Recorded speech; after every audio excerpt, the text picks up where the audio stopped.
السلام عليكم ورحمة الله وبركاته. ازيكم حبايبي؟ عاملين ايه؟ يا رب حبايبي تكونوا بخير. برج العذراء حبايب قلبي، صفوا النية كده، اتفاعلوا بالخير تجدوه، طلعوا الطاقة السلبية، صلوا على الحبيب وكمان استغفروا. طبعا حبايبي اللي أول مرة بيزوروا القناة أحمد، ما تنسوش تعملوا اشتراك وشير ولايك للفيديو.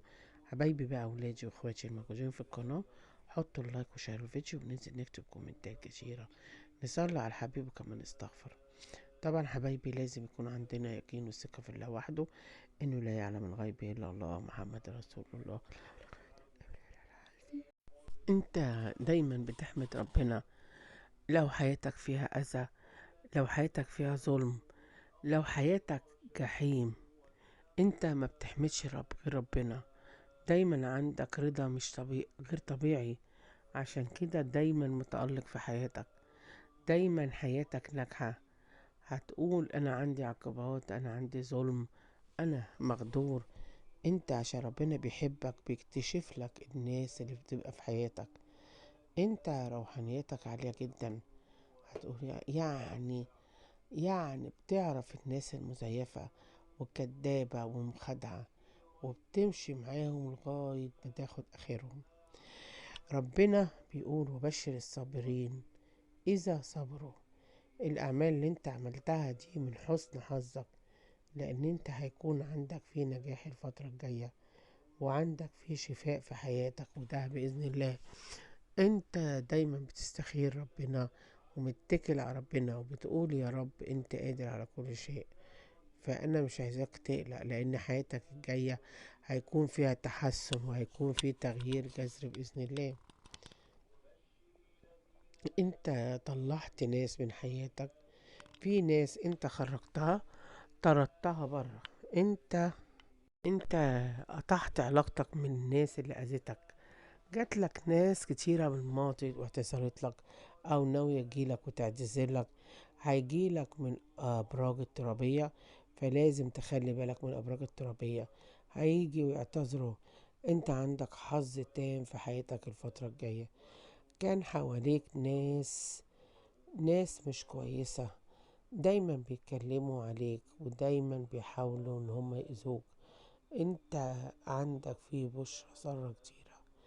انت بقالك فترة بتعافر وتجاهد، ومفيش اهتمام في اي شيء، واخيرا هتجني اللي انت زرعته. دايما بتدور على الحنان والحب والاحتواء، وما كنتش لاقيه ابدا. يعني ما لقيتش من اب ولا اخوات، ولا من شريك، ولا من اهل. خلي بالك من الناس اللي عندك، اللي هم عاملين نفسهم ملايكة. عندك في واحدة ست متجوزة، دي مش سايباك في حالك، دايما بتحاول تتكلم عليك، هي طرف تالت بيتدخل في كل خصوصياتك، دايما بيجيلك من عليها ظلم وغدر.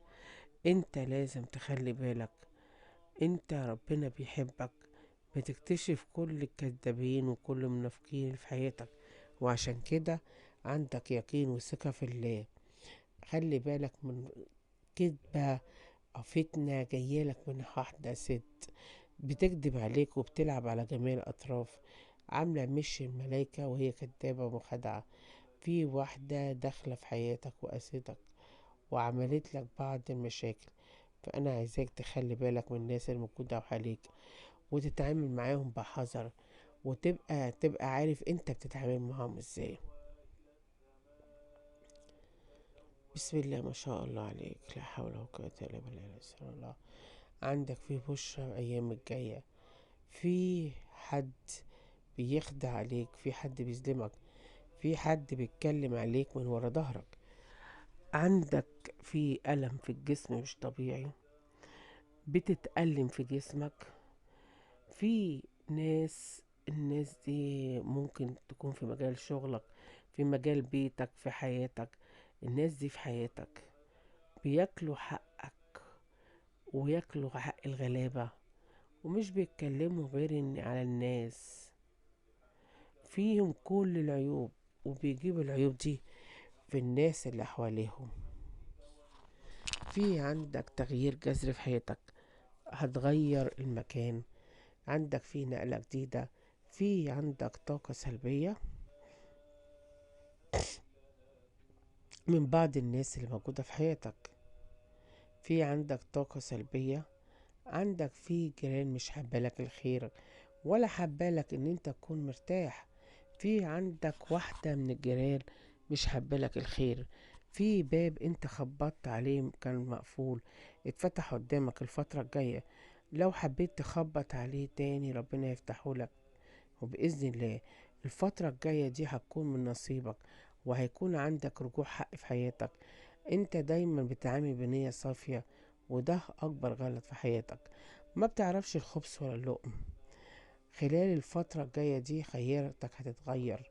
عندك في 5 ساعات 6 ساعات هيجيلك حد غايب قاعد عنك وهيتكلم معاك. انت خلال الفترة ديت هيجيلك الأخبار حلوة، وهيجيلك برضو حد غايب أو حد بعيد عنك هيكلمك. ليك فترة هو بعيد عنك. انت الأيام الجاية دي هيكون في شجرة هتبدأ تجني، تحصد في حياتك وتجني ثمارها. كمان انت هيكون عندك اسم مع حد حلوة، في اسم عندك وهتجيلك في الخير، فلازم تخلي بالك. عندك خطوبة زواج الفترة الجاية، عندك في محبس خطوبة. المقربين منك بيأذوك، المقربين منك بيجوا عليك. ففي فترة من فترات انت هتحسن حياتك، بس انت محتاج الراحة، محتاج ان انت ترتاح. انت بتشتغل على نفسك الفترة دي كتير، فمحتاج ان انت تاخد راحة لجسمك وتريح جسمك وتريح تفكيرك. انت بالليل ما بتعرفش تنام. في حكمة في حياتك الفترة الجاية، بس لازم تخلي بالك من الشر اللي بيحوم عليك وبيخش في حياتك. لا إله إلا الله محمد رسول الله، لا محمد رسول الله. انت دايما بتصبر نفسك بنفسك، ما بتحبش حد يصبرك. انت عنيد وبتعمل اللي في دماغك، وعشان كده انت بتصبر نفسك بنفسك. انت الفترة الجاية فيها زين وفرح وغنى. انت قلبك طيب وهيغفر لك على كل الذنوب اللي في حياتك. انت مظلومين، وعشان كده ربنا هيعوضكم. في رزق جايلكم، بس فلوسكم دي دايما متبخرة. انتوا طيبين جدا ودايما الشر بيقعد في حياتك. اه انت حد عندك بيأذي حد مش كويس، لازم تخلي بالك منه، لان هو بالشين. انت بتحب اعمال خير، بتبعد عن اي حاجة فيها وسواس. في حاجات اتسرقت منك، ودي حاجات كتيرة جدا وانت بتدور عليها ومش عارف هي فين. انت كمان الفترة الجاية هيكون في ذرية صالحة. انت اتظلمت، الظلم وقع عليك بطريقة رهيبة. كمان انت الايام الجاية هيكون فيها امور حلوة وتحسن بإذن الله، وده بفضل ربنا. بس انت لازم يكون عندك يقين في الله، لان انت الايام الجاية هتكتشف حاجات كتيرة جدا في حياتك، وهتخش في امور حلوة، وحياتك هتتحسن بإذن الله، وده فضل ربنا. انت زرعت وحان وقت ان انت تجني. القمر هينور في حياتك الفترة الجاية، وهتحصد خير بفضل ربنا عليك وبإذن الله تعالى. في عندك شخص ظلمك وانت ظلمت نفسك. لا لا. انت ظلمت نفسك بناس دخلتها في حياتك، كلوا من خيرك وخدوا من حياتك. كان في عندك صاحب كنت بتقول ده ان صاحبي، وده هيكون الشخص الكويس اللي في حياتك. انت اتأذيت منه بطريقة كبيرة. في عندك سحر من الناس القريبة من حياتك. السحر ده وراك وراك ومش سايبك في حالك. انت الفترة دي شايل حمل كبير، بتحاول تحصن نفسك أول بأول، بتحاول تعمل خير عشان ربنا يكرمك ويهديك. حاول دايما تحصن نفسك. لا إله إلا الله محمد رسول الله. لأن انت عندك الطاقة السلبية. انت لما بتجدد لك السحر بتحس بخنقة وتوتر وإحباط، هتقعد على كرسي العرش بإذن الله، لأن انت عندك تغيير جذري في حياتك، وهتنجح بحياتك بفضل ربنا. بلاش تكون مهموم وتقول أنا حزين.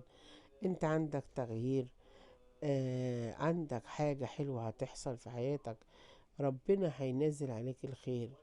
عندك ورد، نبات، عندك ريحة حلوة، تغيرات على جميع المستوى في حياتك. انت دايما بتقول ربنا اللي هيكرمني. عندك في رسالة جاية لك بإذن الله الفترة الجاية. الرسالة دي ممكن تكون رسالة خير، هتعود على أيامك الفرحة. عندك شجر أخضر، ده بيدل إن حياتك هتبقى عبارة عن ورد. بس انت لازم يكون عندك يقين وحسن حظ. انت دايما متفائل وعايش على أمل إن ربنا هيكرمك، وفعلا ربنا هيكرمك باسمتك بين ايديك. اسمتك بين ايديك الفترة الجاية، تعرف على ناس جديدة، تغيرات في حياتك، هتثبت وجودك ونجاح في الدراسة. بس في حاجة مخوفاك وقلقاك، في حاجة عاملة لك مشاكل في حياتك، ولغاية دلوقتي انت مش عارف ايه الحاجة اللي عاملة لك مشاكل وعاملة لك عراقيل. في حاجات عاملة لك مشاكل، واحدة ست واقفة بينك وبين تحقيق هدفك وحلمك. لا إله إلا الله رسول الله. في عندك موضوع شاغل بالك وانت هتحله الفترة الجاية. خلي بالك انت بيتك فيه نمل كتير، ده بيدل على الحسد. في عندك حد من الجيران تعبان، لا إله إلا الله رسول الله، بتحاول ان انت تروح تزوره بس خايف. في كمان انت عندك لمسة جنية، القرين عندك بيخنقك، بتصحى من النوم مهموم. في حد هيطلب منك طلب الأيام الجاية، هيطلب منك الطلب، والقرار هيكون قرارك انت.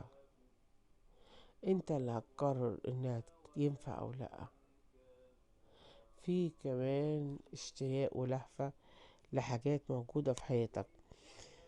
في عندك تحقيق أمنية على مدار العمر في الأيام الجاية وهتتحسن. انت بتمنع نفسك عن التعرف على ناس جديدة، بتقول خلاص خلال فترة جاية حاجات كتير تتغير في حياتكم. لا إله إلا الله محمد رسول الله. انت عندك في التحسنات، لازم تخلي بالك. انت بتشتكي وجع في الجسم، بتجيلك خنقة وضيقة وانت قاعد لوحدك. في نادر عندك ذكرياتك دايما بتتفتح قدامك، بس انت ما بتتأثرش بيها وبترميها ورا ظهرك وبتقول اكيد هيكون احسن. في دعاء مستجاب ان شاء الله، لان ربنا هو الغفور الرحيم. انت كسبت ناس كتيرة في حياتك ودعموك وقفوا جنبك، بس طلعوا ما يستاهلوش اللي انت بتعمله. انت اتظلمت من اهلك، اقرب ما ليك اتظلمت منها. عندك في فتنة في حياتك، في فتنة، بس عندك في رزق جاي حلو، رزقك جاي لك. في ناس مخادعة، بس ربنا هو اللي هينصرك عليهم، لان انت قلبك طيب ودايما متعملش غير الخير. الفتنة اللي جوه حياتك، انت عندك في سفر، لا اله الا الله رسول الله، عندك رزق جاي. في كمان ابتداء حاجات جديدة، يعني هتنزل تشتري حاجة جديدة. انت اصلا من دول انت ناوي على التغيير وهتحصل على التغيير. انت دايما بتحاول تستقر في حياتك، عندك في صبر كبير. عندك حاجة بتعصيك، يعني حد كده يعصيك، حد ما بيتكلمش غير عليك، بيحاول ان هو يديك وبيحاول ان هو يضايقك. الخنقة اللي انت فيها دي مجرد وقت، انت زهقان ومخنوق، حاسس ان انت لوحدك رغم ان في ناس كتيرة حواليك، حاسس ان مفيش حد بيحب لك الخير، كل الناس اللي انت وقفت جنبها نكرت جميلك. عندك الفترة الجاية حد هيسألك في حاجة معينة، في ورق هيتفتح قدامك، عندك حد غدار وقضيته، ده بيخونك، شخص مش كويس. كمان انتوا الفترة الجاية عندكوا في ضيوف جايالكوا ضيق، وفي كمان في حاجات هتتحسن في حياتك بإذن الله. بس حصل فراق بينك وبين حد قريب منك، حصل فراق بسبب طرف تالت اتدخل وعمل لك مشاكل، وعمل لك التوتر والحقد على حياتك. كمان انت في ناس بتخش بيتك وتطعنك وتظلمك، فلازم تخلي بالك منها. انت اقرب الناس ليك بتاكل فيك، المكان اللي انت فيه ده هتحاول تغيره، وهيكون عندك اعمال حلوة فيها شد الامور بإذن الله. في عندك حد كبير في السن بيدعيلك، انت كنت واقع في مشكلة وكنت بتحاول ان انت تسلك نفسك، وهنا يفضل بالدعوات لغاية دلوقتي هو اللي خيرك من اللي انت فيه. ما تقلقش لان انت عندك فيه تغيير جذري. انت كمان بآدم بالله وتقول ربنا هو كريم. عندكوا عين قوية وسايبكم الحسد والفقر، وعامله لك وقف حال بطريقة كبيرة. انت كمان ايام الجاية لازم تعمل حاجات كثيرة مختلفة، وفعلا هتعملها لان الشمس هتنور حياتك. لا اله الا الله رسول الله. في نور هيكون في طريقك اللي انت ماشي فيه. انت ناوي على خطوبة، ناوي على زواج، ناوي على اي شيء تحصل الخير لان ربنا ينجيك. ما تزعلش، انت كنت في علاقة نرجسية مش كويسة وقعتك في مشاكل كتيرة، سحبت منك الطاقات الإيجابية ودخلت على حياتك. فانت ما تقلقش، بس انت ظلمت نفسك بنفسك بسبب الاختيارات بتاعتي الغلط. دايما بتحب تعمل الخير، دايما بتقول اللي بيأذيني بتقول حسبنا الله ونعم الوكيل. انت عندك في تجمعات حلوة بينك وبين الناس، انت كنت ماشي في طريق والطريق ده ما كانش كويس، بس ربنا نورهولك وكشف لك ناس على حقيقتها. في ناس كتيرة جدا ما كانتش بتتكلم عليهم، فربنا ظهر لك الناس دي اللي جوه حياتك. انت خسرت حاجات كتيرة بس ربنا عوضك. الرزق اللي انت جايبه انت مش عارف توديه فين، انت قلبك طيب وربنا يكرمك ويعافيك، اعمالك كلها فيها صلح. كمان انت هيكون عندك في رسالة جاية لك من حد كويس جدا. انت بتحلم بكوابيس، بتحلم بتعابين، بتحلم بعقارب، بتحلم بحاجات كتيرة جدا مختلفة، ولغاية دلوقتي انت مش لاقيها. انت الايام الجاية عندك ايام رضا، لازم يكون فيها رضا لان انت عندك لم شمل مع الناس القريبة من حياتك وبتحب لك الخير. فانت ما تقلقش ابدا على حياتك لان حياتك هتحصد حاجات كتيرة جدا، وهتذكر النعمة اللي انت لازم تشوفيها. فانت في ناس حواليك حقودة ومش حابة الخير، زي مرات الأخ، زي مرات العم، زي بنت الخال. أكتر حد ما بيحبلك الخير هي أخت عندك، لأن انت صلاتك بيها دم ولحم، ده بيدل إن مش حابلك الخير. دايما بتحاول توقعك في مشاكل، بس بسبب دعوات الأم، بسبب الحد الكبير، ربنا هينجيك وهيعافيك.